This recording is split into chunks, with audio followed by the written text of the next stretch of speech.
All right then, so here on the Roadshow this week, we have got a very interesting interview because this is one where the person, Sergei, is not necessarily a car enthusiast per se. However, he does know a lot about cars and motoring in the Soviet Union where he grew up.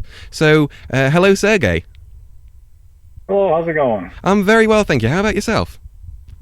I'm doing all right, thanks. Now, Sergei runs a YouTube channel called the Ushanka Show, which I've been watching for, I think, about 4 years now. So, would you like to start by just saying a few words about your channel? Okay, yeah, so I grew up, as you mentioned, in USSR. I was born in 1971 in Kiev, Soviet Ukraine. Since 1999, I live in the United States. And of course, I live in America. My wife is an American, and I work among the Americans. So several years ago, I noticed, when we sometimes have a slow time at work, people just kind of hang out and talk, If I chime in and will say something, they'll be talking, of course, Americans talk a lot about their trucks, mostly it's guys that I work with. So once in a while I'll chime in and I say something about like, hey, when I was in Soviet Union, blah, blah, blah. And they will like pause and start listening because, there was something they never knew, cars or, like we never had pickup trucks in Soviet Union. They're like, what? So that's kind of like I decided maybe since there was a lot of interest from my coworkers about my Soviet stories, I decided to try to make a YouTube channel, and here we are. I think I did like for 3 years now. I got almost 50,000 subscribers, so it's a pretty interesting experience. Definitely, yeah. And I mean, the content which you're putting out on various different topics is absolutely fantastic to hear because obviously you could probably tell from my voice that I'm quite young. The Soviet Union never really existed in my lifetime. However, I've heard various sort of recollections from a Western perspective of what was portrayed in our media about it, and it's interesting to compare that to your recollections actually in the Soviet Union. But I know this is a very broad question to ask, but we might as well start with what was buying a car like in the Soviet Union? Right. Yeah. Well, first of all, how you're supposed to do when you talk about some important topic, like, what is that English word? Like, I need to say something that, like, I never owned a car in Soviet Union. My family never owned a car. It's like we have actually even didn't have a chance. First of all, money-wise, and second of all, because of the really long waiting list. Ah, yeah. So my family, in Soviet Union, it was illegal not to work. So everyone had to, like, if you're adult, you're supposed to have a job. Okay. So my family, of course, both were working. So it's a blue-collar family. And you would think, in Great Britain or in America, there'll be at least one car, probably two, right? So it's kind of sure. Both parents working, have a decent jobs. My father actually worked at the Antonov aircraft factory for years. Oh, wow. Spray painting. So he was painting airplanes. So, this is usually like a union job. You'd be working for Boeing, if we compare in America, making, I don't know, $70,000, $80,000 a year. Yeah. In our case, both working parents, and we had our housing was really affordable. The government was pretty much heavily subsidizing housing. Even with two people working cheap housing, my parents managed to save 5,000 rubles in 20 years. Oh, wow. So, to give you in perspective, the cost of the Soviet VAZ Lada, like you guys probably more familiar with Lada car, was 9,000 rubles. So my parents managed to save, both working cheap housing, 5,000, when the brand new car was 9,000 rubles. That's absolutely mad. Right. Well, and I was, it's really hard. One of the challenges for me, it's really hard to compare like buying power of like a Soviet ruble versus, British pound or euro or dollar, because a lot of prices were subsidized. So it's really distorted the picture. Ah, okay. Like we could buy a lot of bread, with our money, or we could ride the bus forever. But at the same time, you have to spend 6 months working to buy a TV, for example. So it's really hard to find. But I actually just kind of decided, and of course, also another problem is on looking at the profession, because in Soviet Union we had this term called uravnilovka. Oh, I don't yeah. want to spell it, but just take it for a sound. So pretty much most salaries were about ballpark between 150 to 200 rubles. So engineer was making same money as the factory worker, Oh, I see. So that's kind of like everything was making about the same. So of course, if you're a big party leader, then of course you're making more. So in America, of course, engineers making way more. So if you look at the salary of American engineer, and then you look at the price of Lada, 9,000 rubles, you're paying price for almost like a supercar. We're looking at, I don't know, like Rolls-Royce price points paying for Lada. If you look at the income of Soviet engineer versus American engineer. Yeah, I So mean, for American engineer, to buy a Lada will be paying, $250,000 or $300,000. that's But in average, I figure out it was like our ruble, it was equal with America, like $10 for, to make it simple. So it's a $90,000 for the car, which is like, manual transmission. There's no electronics except radio pretty much in the car. You have to crank the windows. There is no central electronic lock. So really basic car. I mean, we're looking still 80s, but so the cars were like extremely, extremely expensive. And it's absolutely mad because over here in Britain, where the Lada was actually a very popular car, because the value of the ruble, as you're saying, it's very different to currencies such as the pound or the dollar, they were actually incredibly cheap cars. They were essentially advertised on the basis that you could buy a brand new Lada for the same price as a, say, 2 or 3 year old Ford. So it's crazy the difference in that. Price is the first barrier, right? Oh, yeah. The second was also waiting list. This is super important to understand, that you couldn't just walk into dealership. First of all, we didn't have dealerships, Okay. and just buy a car. Even if you managed to save 9,000 rubles, usually there will be a waiting list at the place of your work, and it, in average, in the 80s, it was 9 years waiting. So you put your name on the list, and 9 years later, there'll be your turn to buy a car. Wow. That's So absolutely you mentioned, mad. right. So I remember, actually, I think I made a video about it once. My mother once came home and she was really proud. She told me, like, hey, I put your name at my place at work for the car. So in 9 years, you're going to be done with school. You're going to finish college, get a job, and hopefully by that time, us and you will save enough money to buy your car. That's kind of big deal.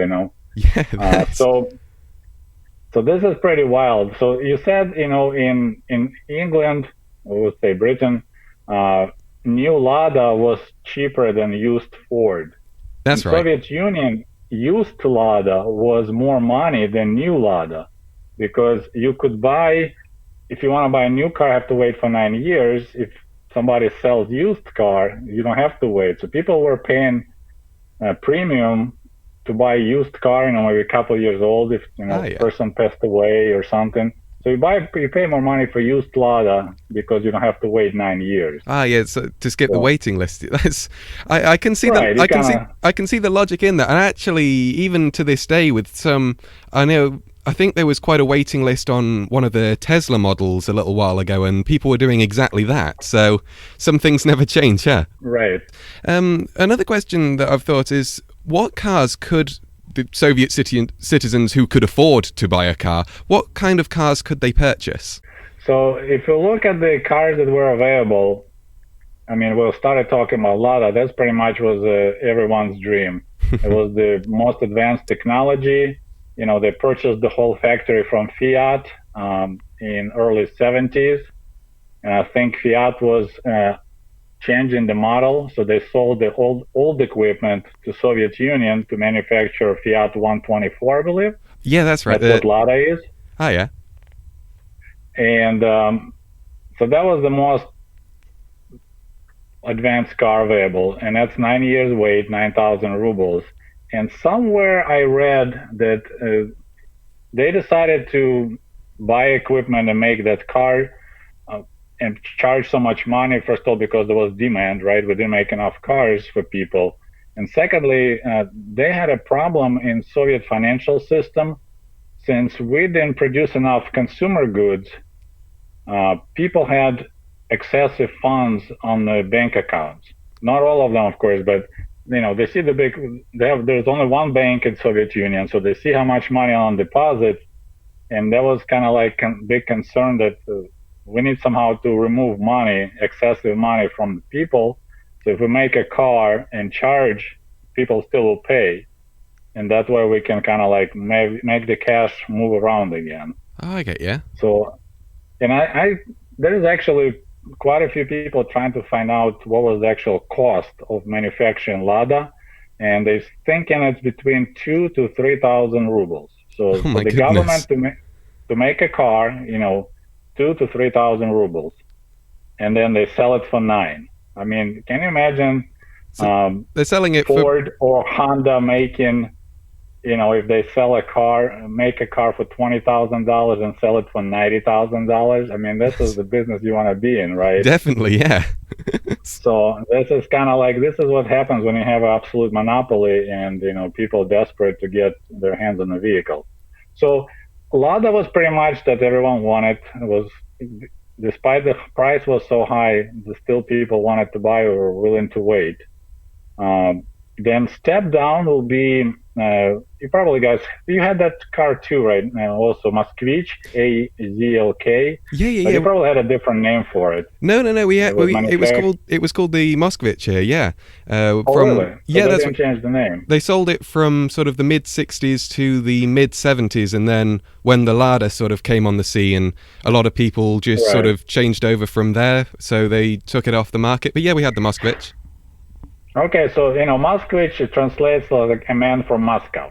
That's I see. Pretty much what the word. Sort of Muscovite. The person who lives in Moscow, you call them Muscovite. Here you go, right? Oh yeah. So so that Moskvich is what that means, Muscovite. Oh wow, I never knew so that. So that will be. Well, I'm glad you learned something new already. So those Muscovite cars, they had, I think, 2 factories making pretty much twin models. One was in Moscow. Surprise there, right?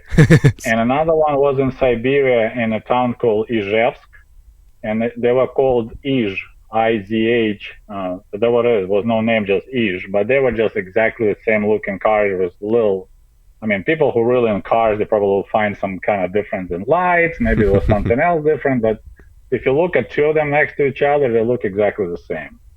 Oh, okay. They were a little bit cheaper.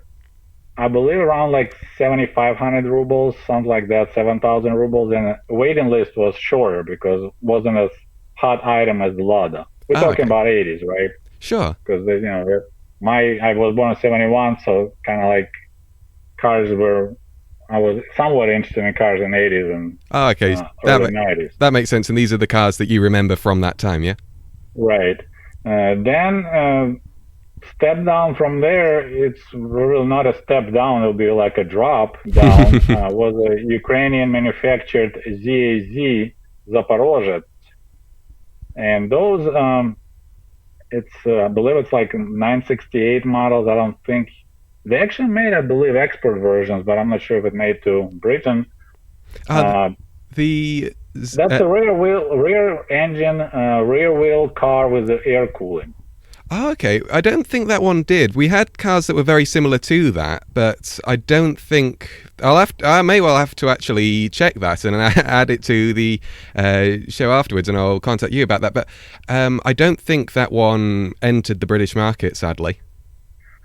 I think one of the ZAZ Zaporozhets was, was a British copy. You guys had a small car with those round lights on the front. And rear engine, probably, I would assume, was air cooling. That's right. There was a car over here called the Hillman Imp, which was very similar to that. I think it was I don't know if it was air cooled, but. But that's what I remember. People posted pictures and I was like, well, that looks like Zaporozhets. They're like, no, this is actually a picture taken in England. This is the car. But what Soviet engineers, they always get inspired by foreign manufacturers and they just copy. what's the point to spend money to develop something new if you can just copy what works, right? That's true. Right. The original Zaporozhets car was a copycat of a Fiat 500 from Italy. It was a little tiny car, two-door, looked like a bug or that Fiat 500. Oh yeah. Again, tiny air-cooled rear engine, and that was suicide doors. But they quit manufacturing that car before my time. So the Zaporozhets was, I believe, like $3,500, 3,500 rubles. So something like that. So that really is quite a drop down. Yes, but it's tiny engine. It had a pretty good clearance, ground clearance, so it was pretty decent off-road, rear wheel, but it was noisy, underpowered, and a lot of those cars, they actually modified them to be for handicapped people. So if you're missing a leg, you could still drive it, having everything on the steering wheel. And actually during Brezhnev time, like early 80s, if you're a handicapped person from World War II, you could actually apply and get a free car from the government. Oh wow, that's very. Actually, we had a system that was quite similar over here on the NHS called the Invacar, which was essentially sort of very similar. I think also quite similar to the. Is that the same as the Invalidka? No, it's Invalidka. It's the next step down.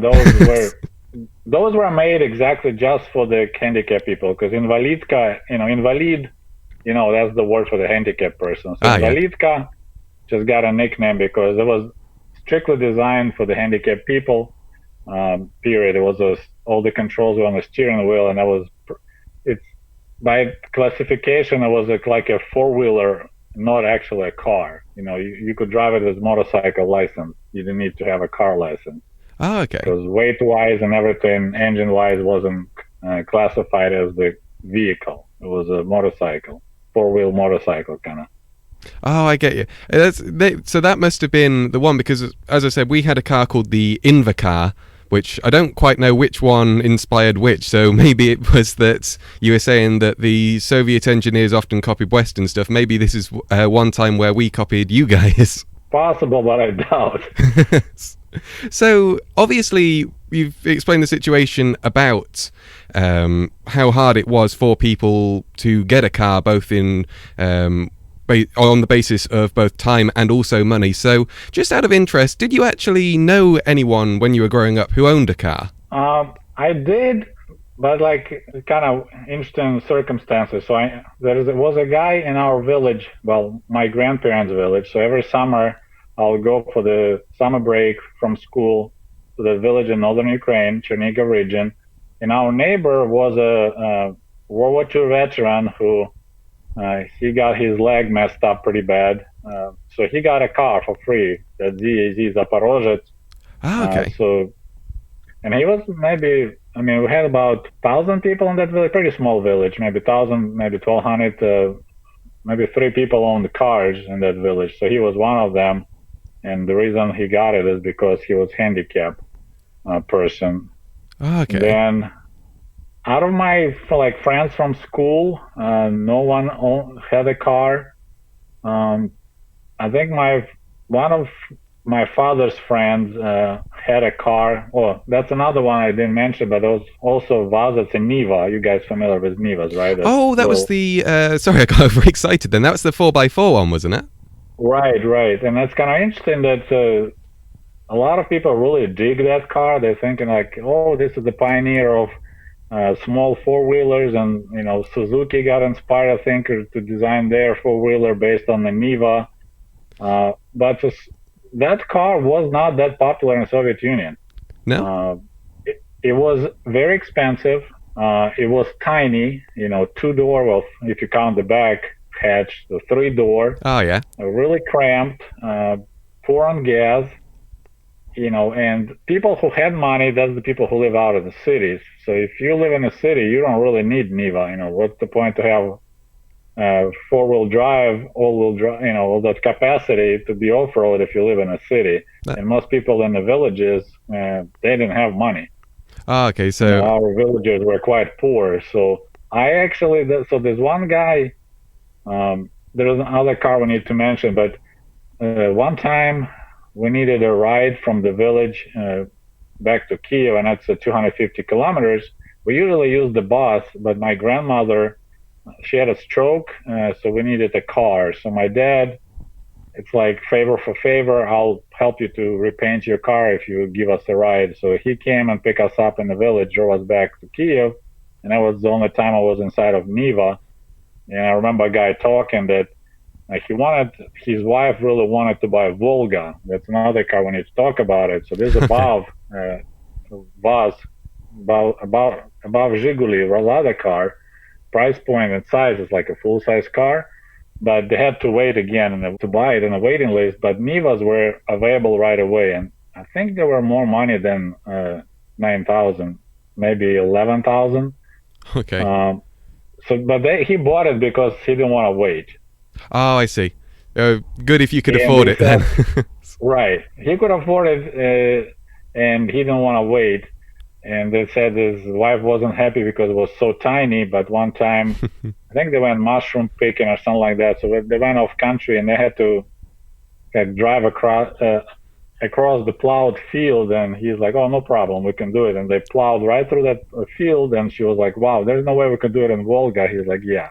So that's the only time he actually needed that off-road capacity. But I remember being in that car, and man, it was so crowded, so tiny, and I wasn't impressed. But it looks like in the West, people really dig Nivas. Yeah, well, I think now all Ladas, because even like the Zhiguli, as you call it there, was so cheap here, they've actually become really, really rare because no one really sort of kept one second hand here. So right. Any Lada now is like a real collector's item over in Britain? Well, I actually, not only in Britain, but I see a lot of posts of the Russian collectors. They actually go to England and they try to do those barn finds, and they buy old Moskvich or Ladas that were abandoned, and they bring them back to Russia to restore. And even if it's on the, you guys drive on the wrong side of the road. That's so the true. Steering wheel is, but yeah, that's kind of interesting. Like a lot of those cars are coming back for collectors. And before, in '90s, I believe a lot of cars went back to Soviet Russia for the parts because we had shortage of car parts, and it was really cheap to buy Ladas in Britain, load them up on the ships, and bring them back and take them apart for parts. Yeah, I heard about that. There was a video of Top Gear back in the 90s where they actually did that. They bought a Lada and drove it to like the docks where they sold it to a guy in Russia. Yeah. So yeah, and another thing you need to remember, Ladas, they were different. What you guys could buy versus what was available in Soviet Union. There was so-called export version, so they'll have extra trim, fancier radio maybe. So they were better cars generally. And of course, I think they, after being delivered to England before sale, they will go through it and change oil, put the, some better gaskets. So those cars were hard sought for. Like they also sold Ladas in Germany, in '80s too. Oh yeah. So if all the military personnel, that was the way to do is to find the export version of Lada in Germany because steering wheel was on the right side, and then they call it, they will re-import them or re-export them back into re-export. So they will get the car that was sent to Germany and they bring it back to Soviet Union because it was a better car. Like if it's an export version, they're like, oh crap, it's a nice car, we need to get it. So recently you've done a couple of videos about Soviet taxis. Now, how did driving a cab in the USSR how did that differ to the Western world? Well, the main difference, of course, is, you have to work really hard and you don't make a lot of money as a taxi driver. And I don't know about Great Britain, but in the United States, it's a hard job. I don't think you're making a killing, but in Soviet Union, actually, every taxi driver was an extremely rich person.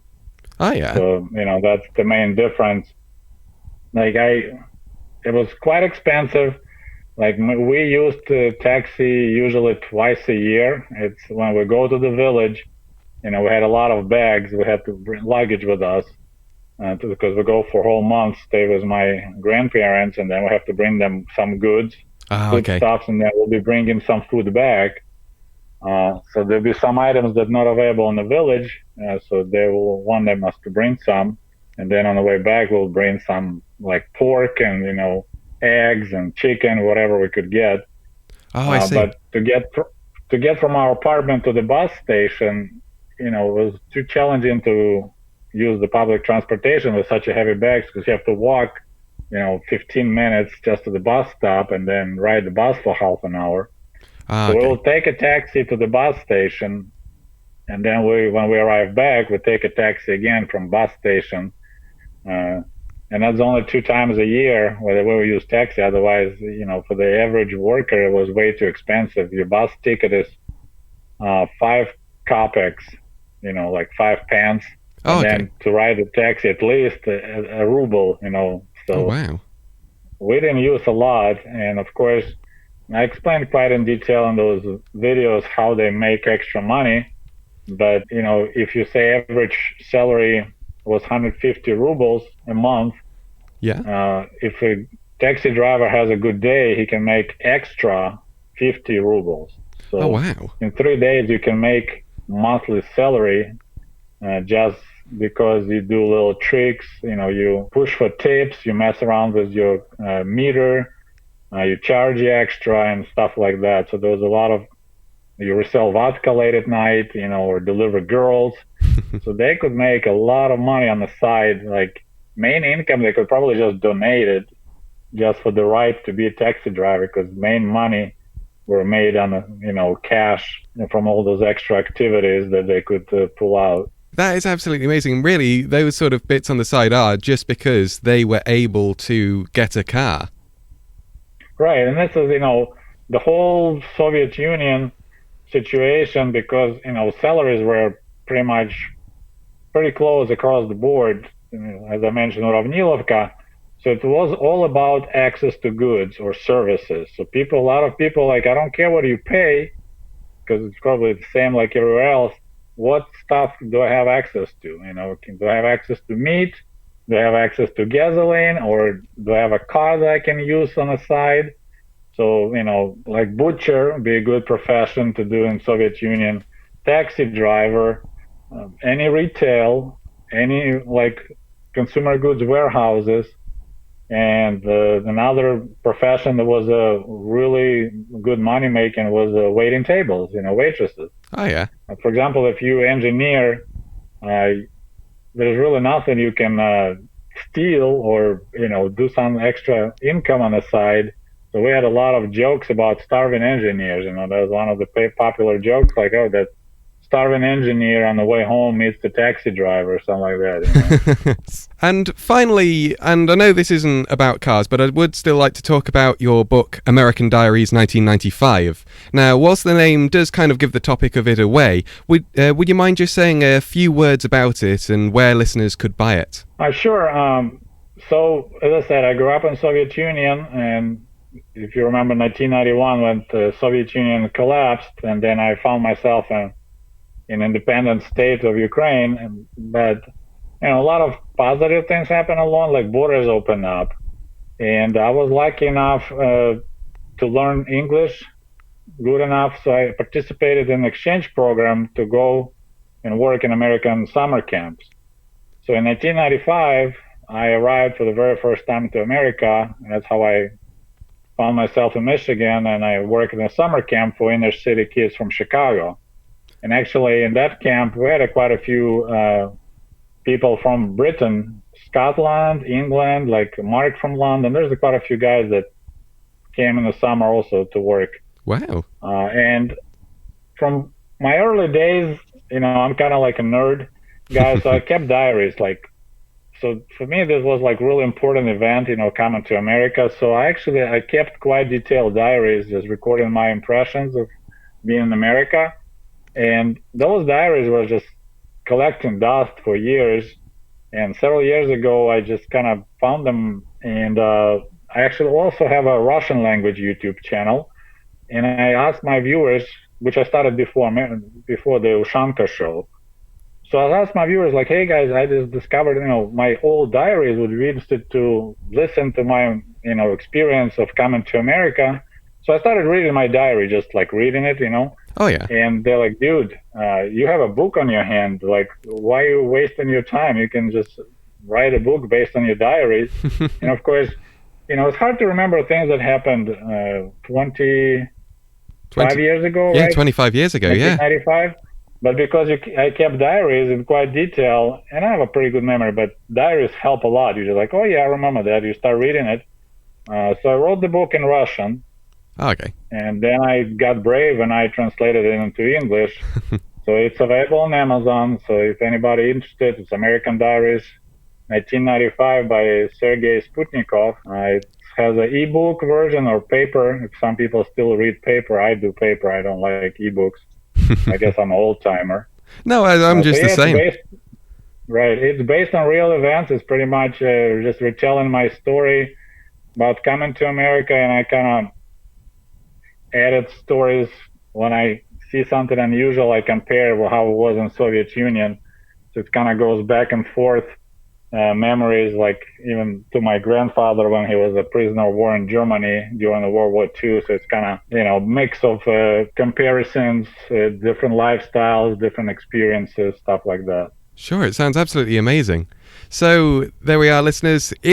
First things first, go over to Amazon and check out the book American Diaries, and also go over to YouTube and check out the Ushanka Show and subscribe to that. It's absolutely fantastic. And Sergei, it's been absolutely wonderful talking to you. Oh, thank you. It was fun to talk to you too, Jack. Thank you very much. Thank you.